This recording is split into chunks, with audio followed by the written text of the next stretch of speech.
About to cross via Zoom to Los Angeles to talk to our correspondent. Her name is Natalie Sady. Natalie, once again, thank you for joining us. It's been a crazy time in the United States, the COVID pandemic continuing to claim victims, and of course more and more people getting coronavirus. There's another epidemic that we're not talking about, and that's the obesity epidemic. Can we touch on that? That is absolutely true. So I've noticed something when watching coverage of this whole pandemic, and it's that there's a lot that's not being talked about. And not only that, in terms of the public following everything that's going on, there seems to be two very clear factions, and there are those that are listening to everything mainstream media is telling them, and then there are the ones that are deemed to be conspiracy theorists and think that the virus doesn't exist. No. I've been watching all of this play out in conjunction with noticing that obesity isn't being talked about. Now, one of the things that we know about COVID is that one of the biggest problems is comorbidities. It's those people that have heart disease, any sort of lung issue, cancer, anything like that, that are succumbing to COVID. What nobody's talking about is the fact that obesity, especially in the US, is the second highest comorbidity that is killing patients. Every study that I have seen has talked about the fact that I think high blood pressure is sort of the highest percentage-wise issue that's hurting these patients. But next on the list is obesity. It was a different thing in China. In China, the issue was smoking and pollution. In Italy, it was age and the fact that these elderly people were living with extended families. Which is the European way. Of course. Yeah. And it's a beautiful way to live.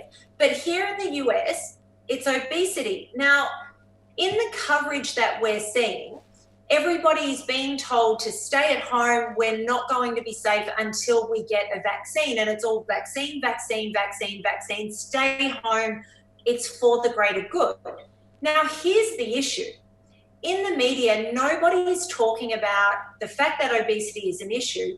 Nobody's talking about what these people need to do, and society as a whole, to build their immune system so that they are better equipped to fight this virus if they should come in contact with it and actually contract it. So I have a question. Why is the media telling people to stay at home, sit on their butts, that's for the greater good? But in doing that, people are becoming inactive. They are eating more processed food, which is higher in sodium and filled with God knows what, rather than encouraging people to, minimize their shopping, but go out and buy the fresh fruit and veggies. Go outside and exercise and get vitamin D, because that's another issue that we're finding.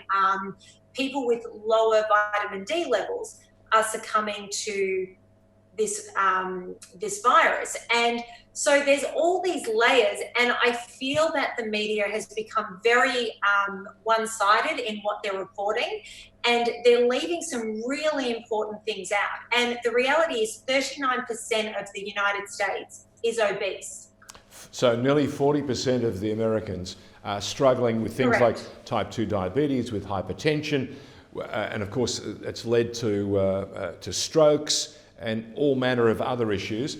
And we know that there are great numbers of Americans with coronary heart disease, all brought about by many of the things you're talking about, not eating the right sorts of foods. There are hereditary reasons as well. And not only are these people essentially being told to be inactive, and while there are sort of mentions of you can go outside and exercise, the basic message is stay home, stay home, stay home. The other thing that happens over here is I have never seen so many commercials for fast food. Oh, yeah. And in reality, it is much cheaper to eat fast food than it is to go out and eat the fresh whole food. Well, they go hand in hand. Fast food, as they say, is accessible, it's easy to get to, it's cheap, so those in the lower socioeconomic groups are the targets, the planned target for that marketplace.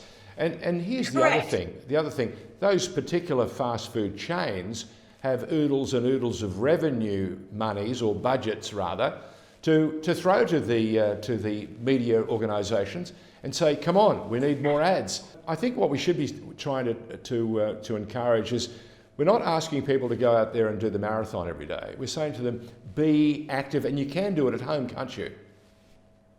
Absolutely. Look, I'm someone, I have danced for fitness for the last 10 years.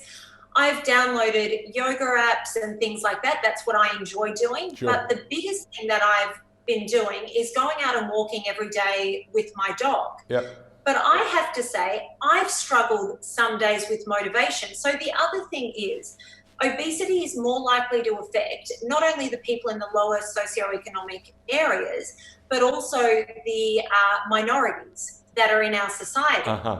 So these people are suffering because of COVID. They're suffering because so much has been cut off from them. They're suffering because they're not working. They're not in a position to have the savings and everything else that we have.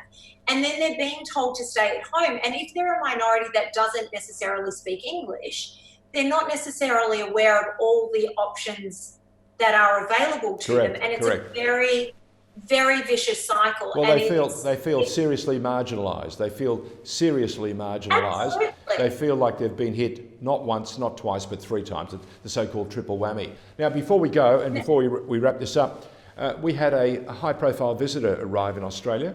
Her name was Dannii Minogue, and she seemed to get this red carpet treatment, didn't have to go to quarantine in the normal way, and was told she could fly to her private residence and she could self-isolate there.